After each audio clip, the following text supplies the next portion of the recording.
Halo Bre, terima kasih sudah mengklik video Wong Kampung Channel. Selalu dukung channel ini dengan menekan tombol like dan subscribe bagi kalian yang belum subscribe, agar channel ini berkembang dan bisa selalu menghibur kalian. Oke, kali ini kita akan membahas film action brutal Headhunter yang dirilis tahun 2023 serta menceritakan sebuah suku pedalaman yang pastinya seru dan sadis. Tanpa berlama-lama, kita masuk ke filmnya. Film dibuka dengan diperlihatkannya seorang pria yang sedang dikejar oleh sekelompok orang yang diduga sedang berselisih.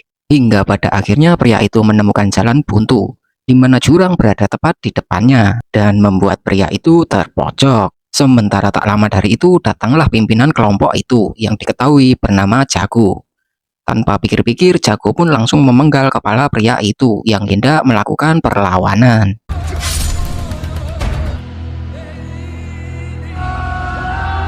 Oke, lanjut. Di sisi lain kita diperlihatkan rumah di tengah hutan yang disebut Rumah Panjang.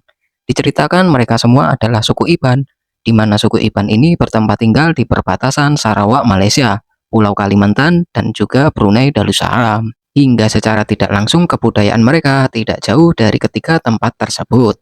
Sementara Rumah Panjang juga ditempati oleh beberapa keluarga atau kelompok suku Iban. Tidak lain Jago adalah salah satu keluarga yang tinggal di sana. Oke, lanjut. Diperlihatkan saat itu Jago menghampiri istrinya dan menanyakan keberadaan anak-anak mereka. Kemudian sang istri pun memanggil anak-anaknya, di mana diceritakan mereka mempunyai dua anak laki-laki, sang adik yang bernama Anang dan sang kakak bernama Lebor. Seperti biasa, Jago hendak mengajak anak-anaknya berlatih bertarung di tengah hutan. Baik, keseduai ke bekas. Setelah selesai berlatih, Jago berkata pada anak-anaknya untuk segera pulang, dan dia akan pergi karena ada urusan sebentar. Sementara di sana kita juga diperlihatkan dua gadis kecil sahabat mereka yang diketahui mereka bernama Untai dan Sia. Namun di tengah obrolan mereka, Anang berkata bahwa akan mengajak mereka ke suatu tempat di tengah hutan, dan mereka semua pun menuruti kemauan Anang. Udah namanya. Singkat cerita, mereka semua tiba di tengah hutan. Di sana Anang menunjukkan sebuah sungai yang jernih. Namun ternyata sungai itu letaknya sangat jauh dari tempat tinggal mereka, dan hanya Ananglah yang dulu pernah ke sana. Di sana mereka juga berjanji satu sama lain untuk selalu menjaga dan terus bersama. Kemudian mereka bersama-sama menceburkan diri ke sungai itu. Singkat cerita, setelah mandi, terlihat Anang yang memberikan hati burung untuk Untai. Anang juga berkata jika dia menyukai Untai. Untai siko udah nadai. Nuan dijaka aku, seagay aku unseput. Terlepas dari itu semua, salah satu anggota suku Iban melaporkan bahwa Anang dan Lebor tidak ada di tempat latihan. Tentu saja ibunya yang mendengarnya pun menjadi khawatir sekaligus kesal. Beberapa warga juga membantu mencari mereka, namun tidak menemukannya. Hingga tak lama Anang dan Lebor datang dengan kondisi baju yang basah kuyup. Tentu saja sang ibu marah dan memberi mereka sedikit hukuman. Namun di sana Lebor terlihat melindungi adiknya yang hendak dipukul ibunya. Hukuman itu bermaksud agar mereka tidak mengulanginya lagi. Sementara malam harinya terlihat Jago sedang mengobati luka Lebor dengan obat tradisional. Jago juga berkata bahwa ibunya melakukan itu karena si ibu sayang pada mereka. Tak hanya itu, Jago juga melarang mereka agar tidak pergi terlalu jauh ke dalam hutan.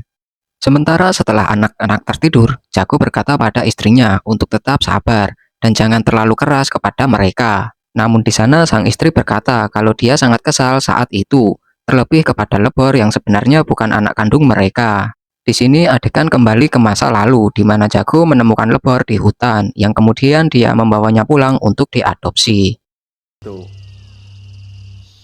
Anang berkenyak apa Jago?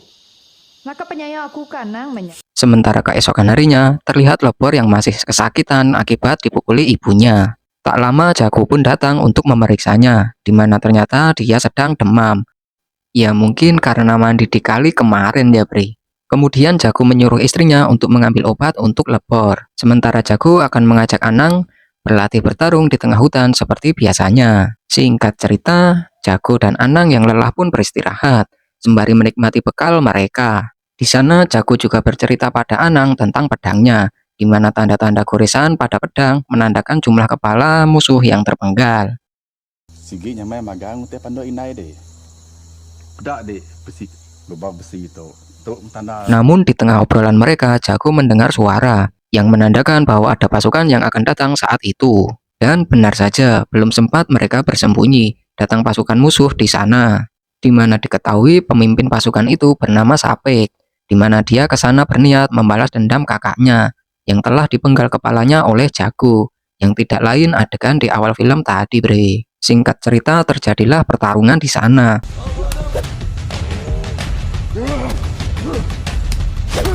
Awalnya Jago bisa melawannya, namun karena dia hanya sendiri, akhirnya Jago ditangkap oleh pasukan itu. Lalu Sapek mengambil pedangnya dan bersiap-siap untuk... Kejadian itu disaksikan oleh Anang tepat di depannya. Singkat cerita, beberapa tahun berlalu. Kini Anang dan Lebor sudah beranjak remaja, di mana mereka terlihat masih giat berlatih seperti biasanya sampai sekarang. Tak lupa juga dengan kedua gadis kecil yang juga masih setia menemani mereka berlatih, yang tidak lain Untai dan Siah. Terlihat mereka sedang mengobrol di gubuk yang sama. Dan juga kini Anang telah menjalin hubungan dengan Untai. Namun dikarenakan waktu sudah menjelang sore, Untai dan Siah memutuskan untuk pulang terlebih dahulu. Sementara Anang dan kakaknya Lebor masih tinggal di sana, di mana Anang kembali teringat saat Sapek memenggal ayahnya dulu. kenapa dek? Dipompong sampai subak. Lanjut, sebelum mereka berdua pulang, Anang juga sempat membuat jebakan di sebuah parit. Anang berharap musuh akan terjebak di sana. Lain halnya dengan Lebor yang khawatir jika jebakan itu justru mengenai binatang hutan atau bahkan anggota mereka sendiri. Namun Anang berkata pada Lebor untuk tidak terlalu mengkhawatirkan itu. Beralih ke suasana pantai di mana terlihat Untai yang sedang duduk sendiri di sana. Tak lama Anang pun menghampiri Untai sekaligus membawakan hati burung kesukaannya. Tak hanya itu, Anang juga menghibur Untai agar tidak murung. Nah, Pak Kumbo, Sedangkan dari kejauhan, Siah menghampiri Lebor yang sedang melihat kemesraan mereka. Malam hari pun tiba, di mana suku Iban sedang berkumpul. Diketahui bahwa ketua suku akan mengadakan sayembara, di mana sayembara itu wajib untuk remaja laki-laki suku Iban. Dan mereka harus mencari musuh, lalu memenggal kepalanya untuk dibawa pulang. Dan untuk mereka yang berhasil melakukannya, maka akan diberi gelar pejuang Iban sejati. Lantas Anang berpamitan pada Untai dan berkata agar dia tidak usah khawatir, karena ini sudah menjadi budaya sukunya, dan dia pasti bisa melakukannya. Kup dia untai. Haram. Keesokan harinya, terlihat para remaja suku Iban pun diberkati oleh ketua suku untuk melepas keberangkatan mereka. Anang dan Lebor pun berpamitan pada ibu mereka. Untai juga meminta pada Anang agar pulang dengan selamat. Singkat cerita, mereka pun sudah berada di dalam hutan untuk mencari keberadaan musuh. Namun saat itu, Anang tiba-tiba merasa sakit perut dan ingin jongkok sebentar. Mau lihat? Oke, lanjut. Sementara Lebor tiba-tiba kembali dan membawa ulat untuk makan siang mereka. Karena dengan ulat itu dipercaya bisa menghilangkan rasa sakit perutnya. Mereka pun kembali melanjutkan perburuan mereka, namun mereka terpisah dengan kelompoknya. Sedangkan hari juga sudah menjelang malam. Akhirnya mereka memutuskan untuk bermalam di gua itu saja. Esok hari pun tiba, mereka bangun lalu melanjutkan perburuan mereka. Namun di tengah perjalanan, Anang merasa ada yang tidak beres, lalu menyuruh Lebor agar tidak bergerak. Dan benar saja, tiba-tiba mereka dikagetkan dengan serangan musuh. Mereka pun bertarung, terlihat Lebor bisa mengatasi musuhnya. Lain halnya dengan Anang yang merasa kewalahan, lantaran postur badannya yang kalah besar. Di satu sisi Lebor berhasil memenggal kepala musuhnya, tapi di sisi lain Anang yang kalah dan sempat dibelepekan, atau dimasukkanlah ya, kepalanya ke sungai. Beruntungnya Lebor datang untuk membantunya, lantas Lebor menyuruh Anang untuk memenggal musuhnya. Namun saat Anang akan melakukannya, dia teringat di mana saat Sapek memenggal ayahnya dulu, yang membuat dia ragu dan tak sanggup untuk melakukannya. Karena terlalu lama, Lebor pun meminta pedangnya lalu memenggal musuh itu. Lebor juga meminta pada Anang untuk berkata bahwa dialah yang melakukannya. Lebor lalu memberikan gundul itu pada Anang. Sementara di sisi lain kita diperlihatkan Untai dan Siah yang sedang mandi di sungai. Di sana Siah berkata bahwa dia sangat iri pada Untai karena Untai mempunyai wajah yang begitu cantik sehingga semua pria menyukainya. Namun di sana Untai mencoba menghibur Siah dan berkata bahwa dirinya juga cantik. Tuan Baji, panca mata dek. Nasib, nahku. Lanjut, Anang dan Lebor pun sudah sampai di kampung. Lantas para warga menyambutnya dengan bangga karena mereka berhasil melakukannya. Untai juga langsung menghampiri Anang dan memeluknya. Para warga juga mengadakan pesta atau syukuran sebagai rasa syukur atas keberhasilan para pejuang muda. Tak hanya itu, ketua suku juga menobatkan Anang dan Lebor sebagai pejuang sejati. Mereka juga diberikan mahkota sebagai simbolik. Anak bujang berani. Kemudian mereka juga ditato di bagian pundaknya sebagai tanda penghormatan, di mana jika mereka sudah memiliki tato itu, artinya mereka sudah boleh menikah. Tok baru sudah ada tahu. Kebun. Singkat cerita, Anang pun menemui Untai di pinggir pantai, lalu mengutarakan lagi rasa cintanya, dan mengajaknya untuk menikah. Mendengar itu, Untai pun terharu, lalu memeluk Anang. Sementara di sisi lain, kita diperlihatkan Sapik dan pasukannya yang sedang berpesta dan minum-minum. Namun saat itu salah satu anggotanya berkata bahwa persediaan makanan menipis, dikarenakan banyak hewan warga yang mati terkena wabah penyakit.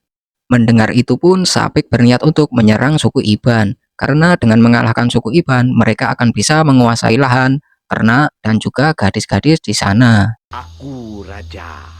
Tuai, aku bisa di pantai. Ngilop! Sementara kita beralih ke rumah Panjang, di mana terlihat Anang yang dengan berani akan melamar Untai. Yang mana suku Iban sendiri mempunyai suatu tradisi, di mana mengharuskan sang pria harus memanjat rumah, sementara sang gadis menunggu di atas. Awalnya terlihat Anang sedikit kesusahan, hingga akhirnya dia pun berhasil melakukannya, dan menemui Untai di atas. Ketika ke tiangnya. Lanjut, di sisi lain terlihat Sapik yang bertemu dengan salah satu temannya. Di sana Sapik meminta bantuan untuk menyerang suku Iban. Namun tanpa sengaja pertemuan mereka juga disaksikan oleh warga suku Iban yang kala itu sedang berpatroli. Yang kemudian mereka melaporkan hal itu kepada ketua sukunya. Mendengar hal itu, ketua suku pun mengumpulkan semua pria pejuang sejati, di mana ketua suku mengatakan bahwa pasukan musuh akan menyerang rumah Panjang mereka. Oleh karena itu, ketua suku menyuruh sebagian mereka untuk bersiap dan berjaga-jaga di pinggir pantai. Sementara sebagian tetap berjaga dan bersiap di rumah Panjang. Panjai, bala ke keriang aginya, terlebak. Dan semua itu benar terjadi, di mana keesokan harinya pasukan Sapik pun melakukan penyerangan dan pertarungan pun terjadi. Namun secara diam-diam, Untai melihat dari kejauhan. Dia juga melihat Anang di sana, yang saat itu akan dihabisi oleh Sapik. Lantas Untai pun berlari dan memeluknya. Melihat hal itu, Sapik pun mengurungkan niatnya. Dia juga menyuruh pasukannya untuk mundur. Sapik juga berkata pada Anang untuk menjaga kekasihnya, karena dia adalah gadis yang sangat cantik. Jaga mana-mana. Keesokan harinya, terlihat Anang yang sedang duduk sambil mengasah pedangnya di gubuk tempat biasa latihan. Namun tiba-tiba hal mengagetkan terjadi, di mana seseorang melempar sesuatu ke arahnya. Kemudian Anang pun memeriksanya, dan betapa terkejutnya Anang setelah mengetahui itu adalah kepala calon istrinya, yang tidak lain adalah Untai. Anang pun yakin kalau itu adalah kelakuan Sapik. Dia juga berjanji akan melakukan hal yang sama, seperti yang telah dia lakukan pada Untai. Tanpa pikir panjang, Anang pun pergi ke wilayah Sapik. Singkat cerita, setelah melalui perjalanan jauh, Anang pun tiba di sana. Dan tanpa rasa ragu, dia pun mulai membantai satu persatu pasukan Sapik. Setelah selesai dengan beberapa pasukannya, Anang pun menemui Sapik, yang kala itu sedang minum-minum sambil ditemani gadis-gadisnya. Tanpa berlama-lama, pertarungan pun tidak bisa terelakkan. Di mana pertarungan itu cukup lama dan sengit. Namun dalam pertarungan itu, Sapik juga berkata bahwa dia tidak pernah memenggal Untai. Sementara Anang yang sudah terlanjur emosi, tidak memperdulikan itu. hingga akhirnya Anang pun berhasil memenggal Sapik.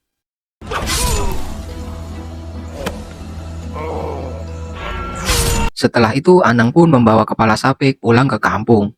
Anang juga berkata pada ketua sukunya bahwa dia berhasil memenggal Sapik, musuh mereka. Lanjut keesokan harinya, terlihat Anang yang masih sedih atas kepergian untai kekasihnya. Namun tak lama terlihat Siah yang menghampirinya. Di sana Siah berkata bahwa dia mempunyai info penting yang ingin dia sampaikan. Jika sebenarnya dia tahu siapa yang tega menghabisi untai. Siah pun menceritakan jika beberapa hari yang lalu, saat dia sedang bersama untai, tiba-tiba mereka dicegat oleh Lebor. Lantas Lebor berkata agar Siah pergi terlebih dahulu, karena ada hal yang ingin dia sampaikan kepada untai. Namun saat itu Siah yang penasaran mengawasi dari kejauhan. Di mana waktu itu Lebor berkata jika sejak dulu dia menyukainya. Hingga saat ini dia sudah tidak bisa menahannya lagi. Lebor pun lalu merudal paksa untai. Dan juga dengan tega memenggalnya.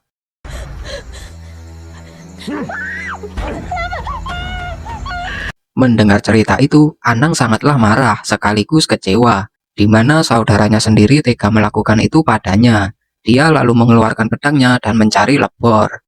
Di mana saat itu Lebor yang sedang bermain musik, tiba-tiba dia diserang oleh Anang. Lebor yang bingung pun bertanya kepada Anang, apa yang dia lakukan? Lantas Anang berkata, kenapa dia tega membunuh untai. Sementara Lebor sendiri mengaku bahwa dia tidak pernah melakukan apa yang Anang katakan itu. Kemudian Anang pun tidak peduli. Dia hanya berkata jika salah satu dari mereka akan mati hari ini. Lebor yang ingin menghindari pertarungan pun berlari ke hutan. Namun Anang yang sudah darah tinggi tetap mengejarnya. Hingga sesuatu hal pun terjadi, di mana Anang yang tidak bisa mengatur emosinya itu, tanpa sadar terjatuh tepat pada jebakan yang dia buat sendiri.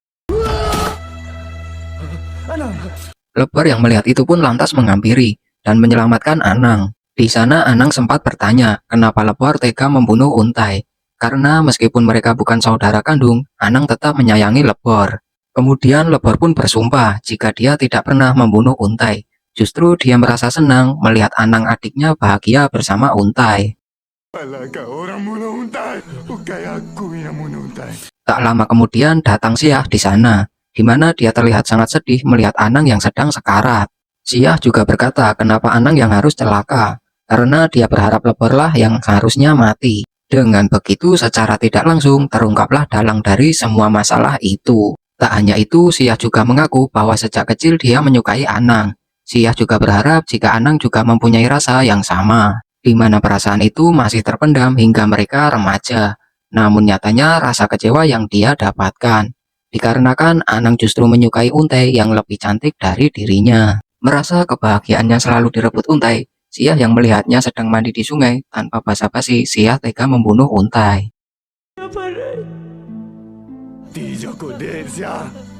Mendengar hal itu, Lebor yang sangat murka dengan kelakuan Siah, dia berniat membunuhnya saat itu. Namun Anang melarang Lebor, karena itu bukan salahnya Siah. Anang merasa dirinya lah yang salah, dan penyebab semua permasalahan itu. Anang yang sangat tidak peka terhadap Siah, hingga tidak tahu bagaimana sakitnya perasaan Siah. Kemudian Anang menyuruh Lebor untuk memenggal kepalanya. Lebor sebagai kakaknya pun tidak mungkin tega untuk melakukan itu. Namun karena itu permintaan terakhir adiknya, sekaligus Anang juga memaksanya. Akhirnya Lebor pun melakukan itu untuk Anang. Sehingga kini yang tersisa hanyalah kenangan mereka dulu, di mana mereka pernah berjanji untuk saling menjaga. Tapi akhirnya harus ada perselisihan dan perpisahan. Dan tanpa bisa dipungkiri ataupun terelakkan bahwa pertemuan, kebersamaan, pasti dilengkapi dengan perpisahan. Oke bre, sekian untuk film ini. Bagaimana menurut kalian untuk film ini? Jika merasa ada pesan, silahkan tulis di komentar. Sekian, sampai jumpa di video selanjutnya.